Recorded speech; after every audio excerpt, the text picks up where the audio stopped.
What's going on, everybody? It's Pelfrey, and this is the Red Sea Reefer 250. So it's approximately 65, 70-ish gallons of water. Got some water.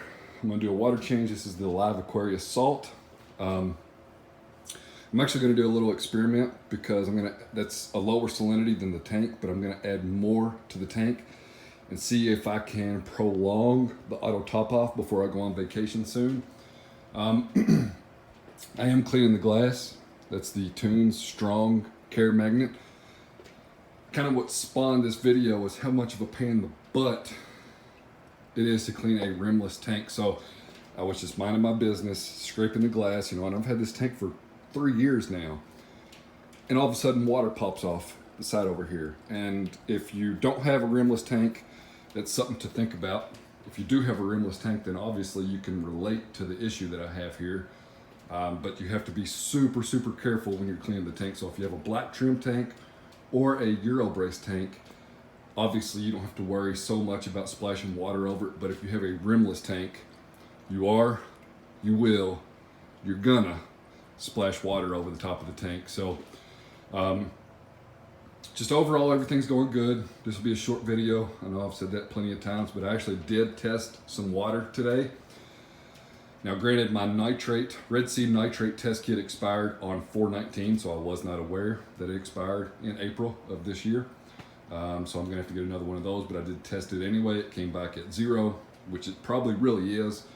I am feeding twice with the auto feeder down there and a frozen pellet a couple times a week, but really I'm only doing a frozen pellet like on the weekends, just as a special treat. Alkalinity came back at 9.6, and phosphates were like 6 on the phosphorus phosphate checker, which is pretty good actually. It's been a very long time since I've tested anything on the tank. I've just done simple water changes.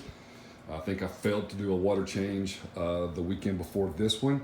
So I'm just trying to get everything squared away, and I wish that I had my 10-gallon bucket back, but it's been repurposed over here for the kids because it's got paint all over it. So I do need to order another 10-gallon brute.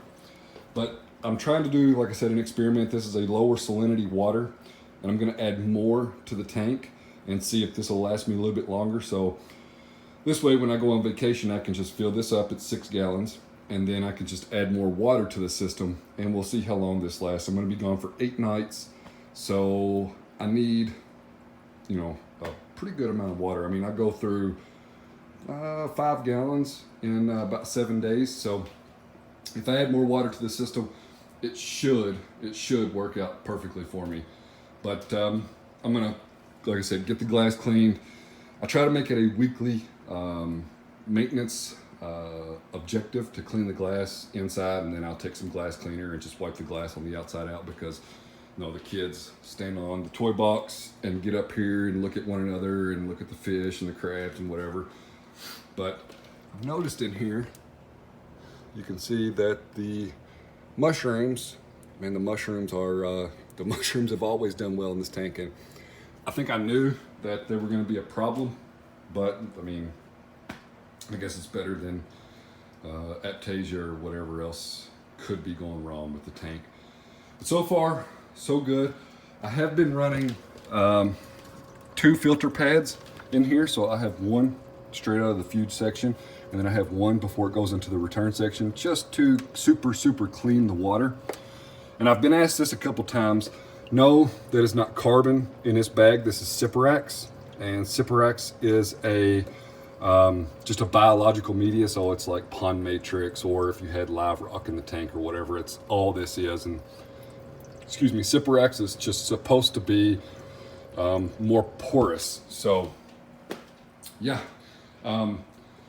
recently I almost pulled the trigger. Buttman's Corals had a massive amount of auctions going on eBay, and I almost pulled the trigger because there are some corals that I do want. Now obviously I love the green slimer. I love a green slimer. I do want a type of bird's nest, and I've always loved the purple stylos. But I figured since I'm fixing to go on vacation for 8 nights, I would hold off on that and we'll just see what happens whenever I get back about mid-October. Maybe I'll pick up some corals at that point. But for some reason, that purple hammer there, which has been with me for a while, is not happy in the middle of the tank. So I'm gonna finish cleaning the glass. I got the front panel clean. I'm gonna do the two sides. 5-gallon water change real quick and call it a day.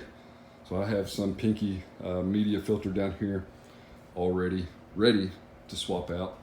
And I've been doing that about every other 2 or 3 days, and it gets clogged up pretty quick. So probably flip the chaeto around so that it gets light on the bottom section there. But again, it's doing great.